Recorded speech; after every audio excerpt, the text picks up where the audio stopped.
আজকে ছেঁড়া কাপড় পরা মানুষ দেখা যায় না, আজকে খালি পায়ে মানুষ দেখা যায় না। আজকে এই ভিডিওর সাথে যদি 12 বছর আগের ভিডিও মিলিয়ে দেখেন, আজকের চেহারাগুলো অনেক চাকচিক্যময়। এই বদলে যাওয়া কোনো জাদুর কারণে হয়নি।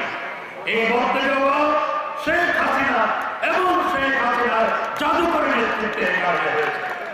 এটি অনেকের সহ্য হয় না, সেই কারণে দেশের বিরুদ্ধে ষড়যন্ত্র। মনে আছে বলেছিল বেগম খালেদা জিয়া আওয়ামী লীগ পদ্মা সেতু করতে পারবে না। ফেসবুকে ভিডিও আছে না, এখনো খালেদা জিয়ার ভিডিও আছে। 12টার কয়েক মিনিট পরে পদ্মা সেতুর শেষ স্পার বসে গেছে, অর্থাৎ পদ্মার 2 পার সেতু দিয়ে সংযুক্ত হয়ে